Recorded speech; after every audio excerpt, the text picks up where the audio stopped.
Surah 30, the Byzantines. A Meccan surah which opens with a reference to the defeat of the Byzantines at the hands of the Persians in Syria, and the subsequent victory of the Byzantines in 624 CE. The surah urges people to reflect on the creation of themselves, the heavens and earth, and all God's wonders. God's power to give life to a barren land is repeated as an indication both of his ability to raise the dead and of his mercy to mankind. The disbelievers are warned to believe before it is too late.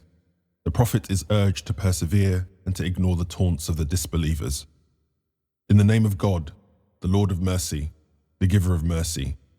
Al-Rum. The Byzantines have been defeated in a nearby land. They will reverse their defeat with a victory in a few years' time. God is in command, first and last. On that day, the believers will rejoice at God's help. He helps whoever he pleases. He is the mighty, the merciful. This is God's promise. God never breaks his promise, but most people do not know. They only know the outer surface of this present life and are heedless of the life to come. Have they not thought about their own selves?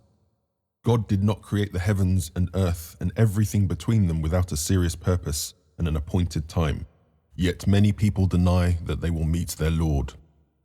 Have they not traveled through the land and seen how their predecessors met their end? They were mightier than them. They cultivated the earth more and built more upon it. Their own messengers also came to them with clear signs. God did not wrong them. They wronged themselves. Later, the evildoers met a terrible end for rejecting and repeatedly mocking God's revelations. God brings creation into being. In the end, he will reproduce it, and it is to him you will be recalled. On the day the hour arrives, the guilty will despair, and they will have no intercessors amongst those partners they ascribe to God. They will deny these partners. When the hour arrives, on that day, people will be separated. Those who believed and did good deeds will delight in a garden, while those who disbelieved and denied our messengers and the meeting of the hereafter will be brought for punishment. So celebrate God's glory in the evening, in the morning. Praise is due to him in the heavens and the earth, in the late afternoon and at midday. He brings the living out of the dead and the dead out of the living. He gives life to the earth after death, and you will be brought out in the same way. One of his signs is that he created you from dust, and lo and behold, you became human and scattered far and wide. Another of his signs is that he created spouses from amongst yourselves for you to live with in tranquility. He ordained love and kindness between you. There truly are signs in this for those who reflect. Another of his signs is the creation of the heavens and earth, and the diversity of your languages and colors. There truly are signs in this for those who know. Amongst his signs are your sleep by night and by day, and your seeking his bounty. There truly are signs in this for those who can hear. Amongst his signs, too, are that he shows you the lightning that terrifies and inspires hope, that he sends water down from the sky to restore the earth to life after death. There truly are signs in this for those who use their reason.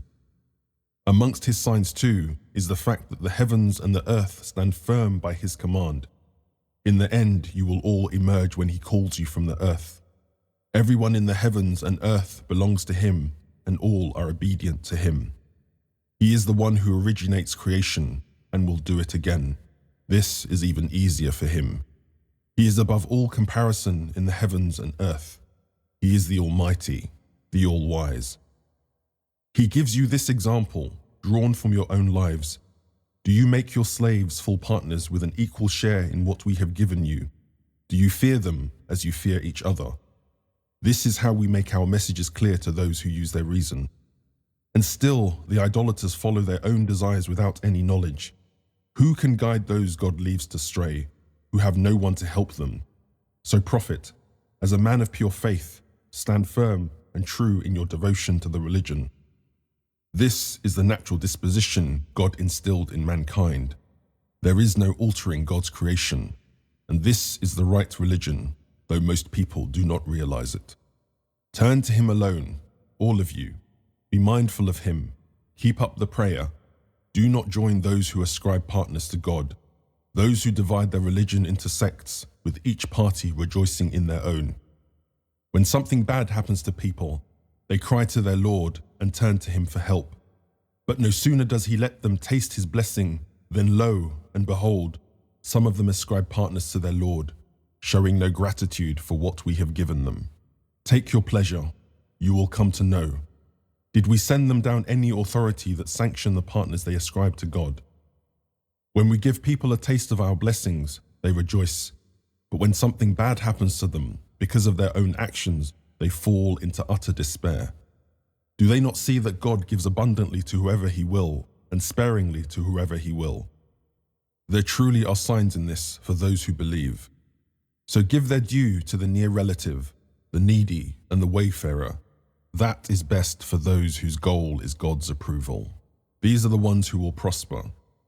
Whatever you lend out in usury to gain value through other people's wealth will not increase in God's eyes, but whatever you give in charity, in your desire for God's approval, will earn multiple rewards. It is God who created you and provided for you, who will cause you to die and then give you life again. Which of your partners can do any one of these things? Glory be to God, and exalted be he above the partners they attribute to him. Corruption has flourished on land and sea as a result of people's actions, and he will make them taste the consequences of some of their own actions so that they may turn back. Say, travel through the land and see how those before you met their end. Most of them were idolaters. Prophet, stand firm in your devotion to the upright religion, before an irresistible day comes from God. On that day, mankind will be divided. Those who rejected the truth will bear the burden of that rejection, and those who did good deeds will have made good provision for themselves. From his bounty, God will reward those who believe and do good deeds. He does not like those who reject the truth.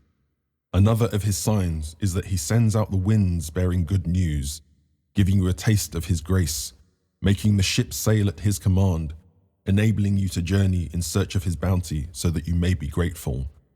Before you, Muhammad, we sent messengers, each to their own people. They brought them clear proofs, and then we punished the evildoers. We make it our duty to help the believers. It is God who sends out the winds. They stir up the clouds. He spreads them over the skies as he pleases. He makes them break up, and you see the rain falling from them. See how they rejoice when he makes it fall upon whichever of his servants he wishes, though before it is sent, they may have lost all hope. Look then at the imprints of God's mercy, how he restores the earth to life after death. This same God is the one who will return people to life after death. He has power over all things. Yet they will continue in their disbelief, even if we send a scorching wind and they see their crops turn yellow. You, Prophet, cannot make the dead hear, and you cannot make the deaf hear your call when they turn their backs and leave.